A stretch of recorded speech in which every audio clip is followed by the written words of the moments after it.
హల్లెలూయా. ప్రభువైన యేసుక్రీస్తు అతి శ్రేష్టమైన నామంలో వీడియో వీక్షిస్తున్న ప్రతి ఒక్కరికి నా హృదయపూర్వక వందనాలు. కొద్ది నిమిషాలు దేవుని వాక్యాన్ని ధ్యానించుకుందాం. లూకాసు వార్త 12వ అధ్యాయం 30వ వచనం. లూకాసు వార్త 12వ అధ్యాయం 30వ వచనం. ఇవి మీకు కావలసిన ఉన్నవని మీ తండ్రికి తెలియను. మరొకసారి చదువుదాం. మీకు కావలసి ఉన్నవని మీ తండ్రికి తెలియను. ఈరోజు మన ప్రసంగ అంశం నీ అవసరతను లేదా నీ అక్కరతను ఎరిగిన దేవుడు. మన ప్రసంగ అంశం నీ అవసరతను నీ అక్కరతను ఎరిగిన దేవుడు. మనం చాలా సార్లు అనేకమైన విషయాల కొరకు ఇది అవసరంగా ఉంది మనకి అని ఆలోచిస్తూ ఉంటాం. ధనం అవసరమై ఉండవచ్చు, లేదా ఆరోగ్యం అవసరమై ఉండవచ్చు, లేదా ఆత్మీయుల పలకరింపు అవసరమై ఉండవచ్చు, లేదా ఇంకేదైనా మనకి అవసరమై ఉండవచ్చు, లేదా మనశ్శాంతి అవసరమై ఉండవచ్చు. చాలా మంది అంత ధనం ఉంటుంది, అన్నీ చక్కగా ఉంటాయి, కానీ వారికి మనశ్శాంతి లేదా ప్రశాంతత అనేది ఉండదు. ఈ రోజు నీకు ప్రశాంతత లేదేమో, లేదు ఆర్థికంగా నీవు ఇబ్బంది పడుతున్నావేమో, లేదా అనారోగ్య సమస్యలు కూడా నువ్వు వెళుతూ ఉన్నావేమో, లేదా నీతో మాట్లాడేవారు కరువైపోయారేమో, ఒంటరిగా ఉన్నావేమో. ఇవన్నీ నువ్వు అనుకుంటూ ఉండొచ్చు, నాకు ఈ అవసరత ఉంది కదా, నాకు ఈ అక్కరత ఉంది కదా, నాకు ఎప్పుడు ఇవన్నీ నెరవేర్చబడతాయి, అసలు దేవుడు నన్ను చూస్తూ ఉన్నాడా, దేవుడు నా కొరకు ఆలోచిస్తూ ఉన్నాడా అని చెప్పి మనం అనేక మార్లు అనుకుంటూ ఉంటాం. దేవుడు అందుకే చక్కగా రాస్తూ ఉన్నారు కదా, మీకు కావలసి ఉన్నవన్నీ. ఒకటి కాదు, నీకు ఏదైతే కావాలో, నీకు ఆరోగ్యమే అనుకుంటున్నావు, లేదా నీకు మనశ్శాంతి లేకపోవచ్చు, కుటుంబంలో సమస్యలు అయి ఉండవచ్చు, మరి ఇతరత్ర ఏవే కారణాలైనా అయి ఉండవచ్చు. నీకేది అవసరమై ఉందో అవన్నీ కూడా ఎవరికి తెలుసు అంటే నీ పరమ తండ్రికి తెలుసు. మన హృదయాంతరంగా నేరినటువంటి దేవుడు ఆయన. మనుషులు నీ పై రూపాన్ని లక్ష్య పెడతారు. నువ్వు మంచిగా వస్త్రధారణ చేసుకుంటే, మంచిగా రెడీ అయితే, వీళ్ళకి ఎటువంటి సమస్యలు లేవు, చాలా సంతోషంగా ఉన్నారు, చాలా చక్కగా ఉన్నారు అని. కానీ నీ కుటుంబంలో ఏం జరుగుతుంది, లేదా నీ మనసులో ఎలాంటి సందిగ్ధం కూడా నువ్వు వెళుతున్నావు, ఎలాంటి వైరాగ్యాన్ని నువ్వు అనుభవిస్తున్నావు అనేటువంటి విషయాలు వారు గ్రహించకపోవచ్చు. కానీ నీ పరమ తండ్రి చెప్తున్నాడు, ఆయన నీ హృదయాంతరంగా ఎరిగినటువంటి దేవుడు. అందుకే ఆయన చక్కగా చెప్తున్నారు కదా, నీకు కావలసి ఉన్నవి ఆయనకు తెలుసు. ఈరోజు నీవు నీ అవసరతలు లేదా నీ అక్కర్తలు, నీ కొదువ, నీ జీవితంలో ఏది కొరతగా ఉందో ఆయన ఎరిగినటువంటి దేవుడు. హల్లెలూయా.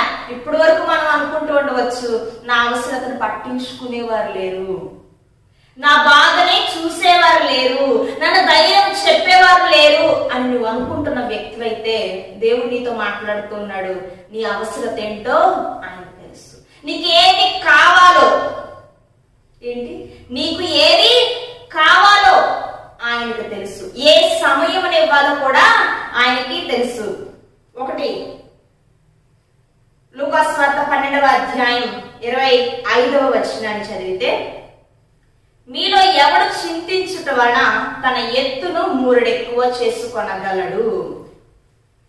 ఒకటి, నీవు ఏ మాత్రము చింతించవద్దు.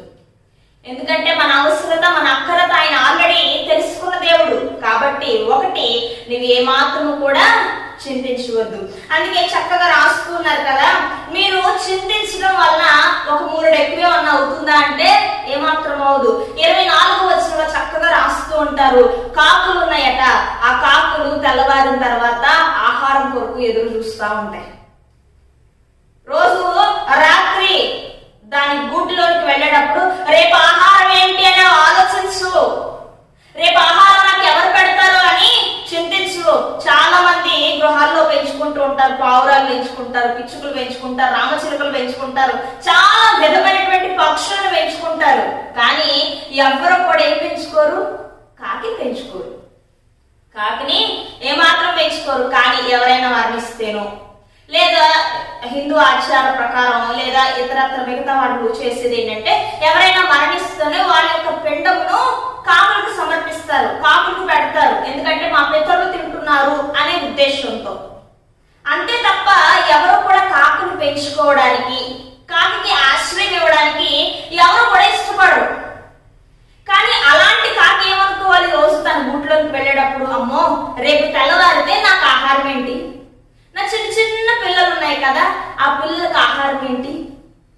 ఏమాత్రం ఆలోచించదు, చక్కగా తన గుడ్డులను కది చేరుకుంటుంది. 24 కాకుల సంగతి విచారించి చూడే, అవి విత్తవు కోయవు, వాటికి గరిసలేదు కొట్టులేదు, అయినను దేవుడు వాటిని పోషించుచున్నాడు. నిజమే, అవి ఏమాత్రం కూడా చేసుకోలేవు. వాటికి ఆశ్రయం ఇచ్చేవారు లేరు, వారికి ఆహారం పెట్టేవారు లేరు. ఒక నీచమైనటువంటి పక్షిగా అది ఎంచబడుతూ ఉంది కాకి. కాకిని ఎవరైనా ప్రేమిస్తారు, ఏది ఇష్టం అంటే నాకు కోకిలి ఇష్టం అంటాం, లేదా నాకు పావురం అంటే ఇష్టం అంటాం, లేదా నాకు రామచులు అంటే ఇష్టం అంటాం, లేదా ఇతరత్ర పక్షుల పేర్లు మనం చెప్తూ ఉంటాం ఇష్టం అనే అందులో కాకి ఉంటుందా అంటే ఏమాత్రము కూడా ఉండదు. ఏమో దాని స్వరం లేదా దాని అరుపు మనకి వ్యంగ్యంగా అనిపించవచ్చు, దాని అరుపు మనకి అసహ్యంగా అనిపించవచ్చు, అందుకే దాన్ని మనం చేరదీయం. అలాంటి పక్షుని సంగతి నువ్వు విచారించి చూడు. ఆ వాటికి ఆహారం ఎక్కడి నుంచి వస్తుంది, అవి ఎలా పోషించబడుతూ ఉన్నాయి. మనుషులందరూ వాటికి దూరంగా ఉంటున్నప్పటికీ, మనుషులు వాటికి ఆహారం పెట్టడానికి ఇష్టపడకపోయినప్పటికీ కూడా దేవుడు వాటిని పోషిస్తూ ఉన్నాడు. అవి ముందు రోజు రాత్రి ఏమాత్రం ఆలోచించట్లేదు, రేపు నాకు ఆహారం ఏంటి, రేపు నా బిడ్డల పరిస్థితి ఏంటి, రేపు నా యొక్క పరిస్థితి ఏంటి అని అవి ఆలోచించట్లేదు. ఎందుకంటే దానికి తెలుసు తెల్లవారిన తర్వాత దేవుడు ఏదో ఒక రూపేణ తనకు ఆహారాన్ని సిద్ధపరుస్తూ ఉన్నాడు. వాటికంటే మీరు శ్రేష్ఠులు కారా అని చెప్తూ ఉన్నాడు. ప్రియ సహోదరి, ఈరోజు నీవు అనుకుంటూ ఉండొచ్చు, రేపు సంగతి నాకేంటి. చాలా మంది ఎగ్జామ్స్ కొన్ని రోజుల్లో జరగబోతున్నాయి, ఎగ్జామ్ ఫీజు కట్టలేని వాళ్ళు ఉంటారు. రేపు నేను ఎగ్జామ్ ఫీజు ఎలా కట్టాలి అని ఈ రోజు నుంచి నువ్వు చింతిస్తూ ఉన్నావేమో. నువ్వు చింతించడం ద్వారా, నువ్వు బాధపడడం ద్వారా, నువ్వు ఏడవడం ద్వారా ఆ మూరెడు ఎక్కువేమన్నా అవుతుందా? నువ్వు చింతిస్తూ కూర్చున్నావు, ఎవరైనా వచ్చి నీ ఫీజు కడతారా? లేదు. లేదు, నువ్వు ఎగ్జామ్ చక్కగా చదవలేదు, సరిగా నువ్వు చదువుకోలేదు, రేపు ఎగ్జామ్ నువ్వు చింతిస్తూ కూర్చుంటే పాస్ అవ్వగలవా? లేదు. నువ్వు ఏమి చేయగలవు? నీకు ఎగ్జామ్ ఉంది, చదువుకో, తర్వాత ప్రార్థన చేసుకో, ప్రభువా నేను చదివాను, నాకు జ్ఞాపక శక్తిని దయచేయండి, జ్ఞానము దయచేయండి, చదివింది చక్కగా గుర్తుండడానికి నాకు సహాయం చేయండి అని మనం ప్రార్థన చేస్తే దేవుడు కార్యం చేస్తాడు. ఈరోజు చిన్న చిన్న విషయాలకు నేను చింతిస్తూ ఉన్నావేమో. దేవుడు చెప్తున్నాడు, నువ్వు చింతించవద్దు, ఏమి తిందాము అని నువ్వు చింతిస్తున్నావేమో.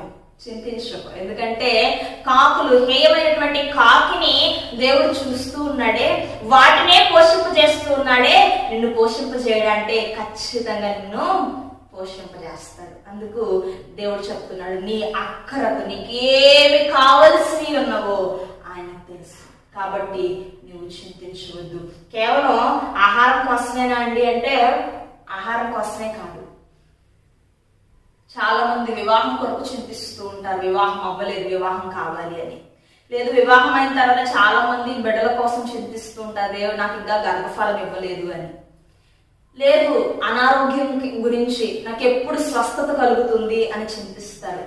లేదు, కుటుంబాలు తునాతునకలు అయిపోతూ ఉన్నాయి, సంబంధ బాంధవ్యాలు ఎడబాటు కలుగుతూ ఉన్నాయి, అలాంటప్పుడు నా కుటుంబం అంతా సఖ్యత కలిగి ఎప్పుడు ఉంటాము అని చింతిస్తూ ఉండవచ్చు.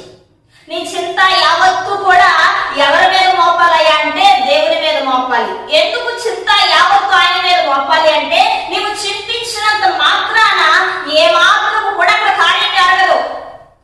నువ్వు బాధపడుతూ కూర్చున్నంత మాత్రాన అక్కడ ఏ మాత్రం కూడా గొప్ప కార్యాలు ఏమి జరిగిపోవు. అందుకే నీ చింతని ఎవరికి ఇవ్వాలంటే నువ్వే కూర్చోకూడదు చింతిస్తూ, ఆయనకు అప్పగించాలి. నీ చింత యావత్తు కూడా ఆయన మీద వేయాలి. నువ్వు ధైర్యంగా ఉండాలి, ఎందుకంటే కాకుల కంటే లేదు, పిచ్చుకల కంటే మనము చాలా శ్రేష్టమైన వారు. ఎందుకంటే ఆయన రూపంలో మనల్ని చేసుకున్నాడు, 2 స్వరక్తం ఇచ్చి మనల్ని కొన్నాడు. ఈరోజు మనం విలువ ఏంటో తెలుసా? నీకేం విలువ ఉందా నువ్వు మాట్లాడుతున్నావు అంటారు చాలా మంది కొన్ని సందర్భాల్లో. ఏదైనా మనం చెప్తున్నప్పుడే నీకేం తెలుసు, నీకేం విలువ ఉందని మాట్లాడుతున్నావు, నీకేం తెలుసు అని మాట్లాడుతున్నావు, నీకు అసలు విలువ లేదు అంటారు. ఇంకా ఒక్కొక్కసారి నీ నెత్తి మీద రూపాయి పెట్టిన ₹1 కూడా ఎవరు కొనరా బాబు, నీకు విలువ లేదు అంటారు. కానీ మనం విలువ పెట్టి కొనబడిన వారు. ఎలాంటి విలువ తెలుసా? నిజముగా మన జీవితం విలువ లేనిదే, కానీ ఆయన స్వరక్తం ఇచ్చి విలువ పెట్టి మనల్ని కొన్నాడు. ఈరోజు నువ్వు విలువ కలిగిన దాన్ని, నువ్వు విలువైన వాడివి. చిన్న చిన్న విషయాల కొరకు నువ్వు చింతించవద్దు. నీ పక్షాన నిలబడిన వాడు ఆయన ఉన్నాడు. హల్లెలూయా. 2:29 చదువుదాం. ఏమి తిందుమో ఏమి త్రాగుదుమో అని విచారింపకుడి, అనుమానము కలిగి ఉండకుడి. 2, నువ్వు ఏమాత్రము విచారించవద్దు. 1, నువ్వు ఏమాత్రము చింతించవద్దు. 2, నువ్వు ఏమాత్రము కూడా విచారించవద్దు. ఎందుకు విచారం నీకు? ఎందుకు ఆందోళన నీకు? నీ చింతని దేవుడికి ఇచ్చేసావు, అయినప్పటికీ కూడా విచారం. ఇది ఎప్పటికి జరుగుతుంది, ఇది ఎప్పుడు జరుగుతుంది, ఇది కార్యం ఎప్పుడు కార్యరూపం దాలుస్తుంది అని విచారిస్తూ ఉన్నావేమో నువ్వు ఈ రోజున. దేవుడు చెప్తున్నాడు, ఏమాత్రం కూడా నువ్వు విచారించవద్దు. నువ్వు ఎందుకు విచారించాలి? ఎందుకు దుఃఖముఖులై ఉండాలి? ప్రార్థన చేయాలి. ఆ కార్యం త్వరగా జరగడానికి ప్రార్థన చేయాలి తప్ప విచారిస్తూ ఏమాత్రం కూడా నువ్వు కూర్చోకూడదు. దేవుడు చెప్తున్నాడు, అల్ప విశ్వాసి. ఎందుకు అల్ప విశ్వాసం ఉంది, కానీ అది తక్కువ మోతాదులో ఉంది. ఆ అల్ప విశ్వాసాన్ని పక్కన పెట్టి దృఢ నిశ్చయత మనం కలిగి ఉండాలి. దేవుడు ఖచ్చితంగా చేస్తాడు. నాకు కావలసి ఉన్నవన్నీ కూడా ఆయనకు తెలుసు. తగిన సమయంలో దేవుడు కార్యం చేస్తాడు. మనందరికీ తెలిసినటువంటి వాక్య భాగమే. కానాను విందులో యేసుక్రీస్తు తల్లి అయినటువంటి మరియా చెప్తూ ఉన్నారు, నానా ఇక్కడ ద్రాక్షారసం అయిపోతుంది పెండ్లి విందులో అనగానే నా సమయం ఇంకా రాలేదు అని చెప్తున్నాడు దేవుడు. యేసుక్రీస్తు చెప్తున్నాడు తన తల్లితో, నా సమయం ఇంకా రాలేదు. ఈ కానాను విందులో ఏది అవసరత ఉందో, ఏ అక్కరతో ఉందో, ఏది కొదవబోతుందో నాకు తెలుసు. కానీ ఆ కొరతను తీర్చడానికి లేదా ఆ అక్కరతను తీర్చడానికి ఇంకా సమయం రాలేదు. ఆ సమయానికి నేను కార్యం చేస్తాను. ఈరోజు నీ జీవితంలో ఏ అవసరత ఉందో, ఏ విషయమై నువ్వు విచారిస్తూ ఉన్నావో, ఏ విషయమై నువ్వు చింతిస్తూ ఉన్నావో ఆయనకి సమస్తము తెలుసు. నీకేది కావాలో ఆయనకు తెలుసు. కానీ ఆయన సమయం కొరకు మనం వేచేవారిగా ఉండాలి. ఈరోజు దేవుడు మరి ఒక్కసారితో చెప్తున్నాడు, నువ్వు చింతించవద్దు. నువ్వు ఏ మాత్రం కూడా చింతించవద్దు, ఏ మాత్రం కూడా విచారించవద్దు. ఎందుకంటే నీకు ఏమి కావాలో ఆయనకి సమస్తము కూడా తెలిసే ఉన్నవి. హల్లెలూయా. నాకు ఒక మాట చాలా బాగా నచ్చిందనమాట. 23 ఆహారము కంటే ప్రాణమును, వస్త్రము కంటే దేహమును గొప్పది కావా. నీ ప్రాణం గొప్పది, నీ దేహం గొప్పది. నీ శరీరంలో ఒక్కసారి ఆత్మ వెళ్ళిపోతే అది నిర్జీవం అయిపోతుంది. మనం ఎప్పుడు కూడా నిర్జీవమైనటువంటి వాటి కొరకు ప్రాకులాడుతూ ఉంటాం. అంటే ఆహారం కొరకు, లేదు వస్త్రము కొరకు, లేదు ఇంకేదైనా వస్తువుల కొరకు మనం నిర్జీవమైనటువంటి వాటి కొరకు తహతహలాడుతుంటాం. కానీ జీవమైనటువంటి వాటి కొరకు మనం ఆలోచించాం. ఏంటి ఆ జీవం అంటే? ఆయన ఆత్మ నీలో ఉంది. నీవు జీవించు ఆత్మయే ఉన్నావు.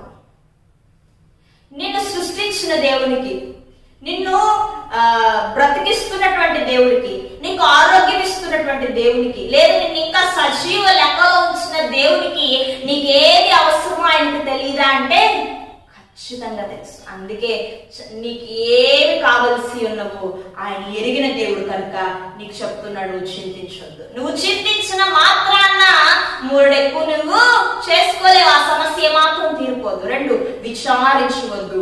నీవు ఈ విచారము కొట్టివేసే దేవుడు ఆయన.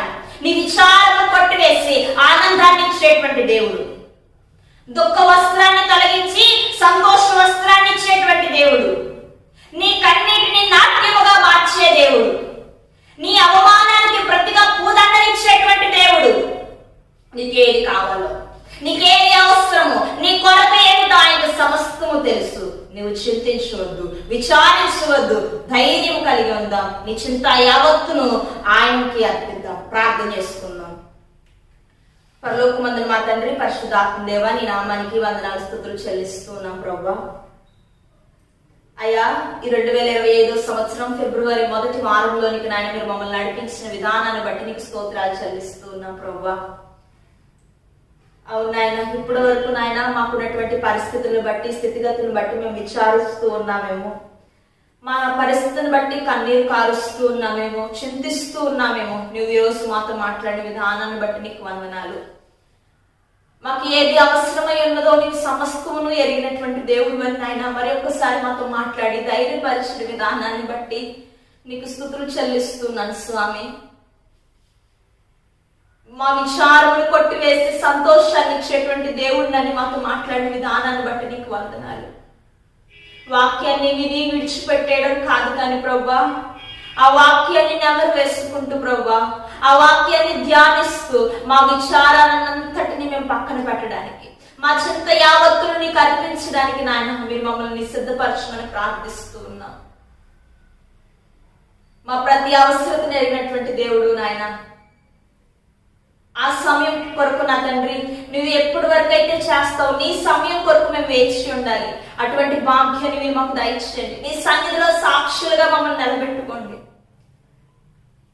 వాక్యాన్ని వీక్షిస్తున్నటువంటి ప్రతి ఒక్క బిడ్డను మీ చేతులకు అర్పిస్తున్నాం. వారి హృదయాంతరంగాలు ఎరిగినటువంటి దేవుడు గనుక నాయన వారి జీవితాల్లో నూతనమైనటువంటి కార్యాలు జరిగించి నీ సాక్షులుగా నీ మహిమార్థమే వారిని నిలబెట్టుకొని మీరు మీ నామానికి మహిమ తెచ్చుకోమని యేసు నామములో అడిగి వేడుకొంచున్నాం తండ్రి. ఆమేన్. ఆమేన్. దేవుడు మీ అందరిని దీవించి ఆశీర్వదించును గాక. ఆమేన్. May God bless you.